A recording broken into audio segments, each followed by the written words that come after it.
Hey, what's up guys? I'm Al Cavadlo and this is Ask Al. Today's first question comes from a YouTube user named MegaSkippy1234 who writes, "Greeting Al, what is your opinion on intermittent fasting? Have you ever tried it? Thanks and my respect to you."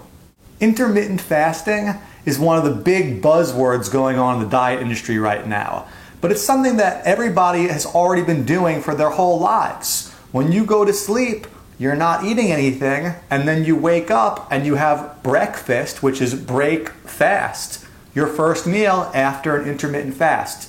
So intermittent fasting can just be that, or it can be extending that window farther, i.e. skipping breakfast, sometimes skipping breakfast and lunch, or just having a small snack and then a big dinner. There's a lot of different ways that you can approach your diet, and I have to reiterate that I am not a dietitian. I am a fitness trainer. That's my primary thing, but the two things are so intimately connected that I inevitably get a lot of diet questions. So long answer short is yes, I'm into intermittent fasting, and you should do some more research if you want to find out more. Next question comes from a Twitter follower named Michael Click who writes, "Al Cavadlo, how do you balance strength versus endurance training for calisthenics moves?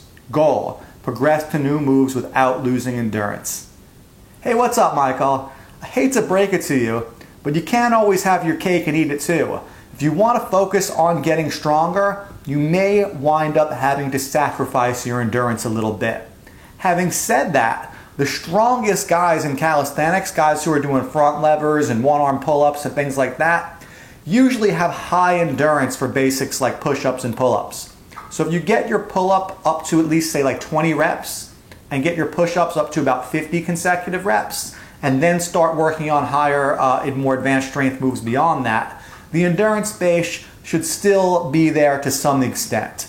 But like I said, sometimes in life we have to pick and choose what our priorities are. Last question for today comes from a YouTube user named Jerome O'Neill who writes, "Al, what exercises, in your opinion, would help achieve a tuck planche?" Hey Jerome, the first thing you should do before worrying about a tuck planche is make sure you've got a really solid frog stand, or crow pose as it's known in yoga. Beyond that, you want to be really good at push-ups and pull-ups, and then it's just a matter of practice and trial and error, just like all of this stuff. Well, that's all the time I've got for today. As always, make sure you subscribe and keep leaving me questions down there for future episodes of Ask Al. Till next time, I'm Al Cavadlo, and we're working out.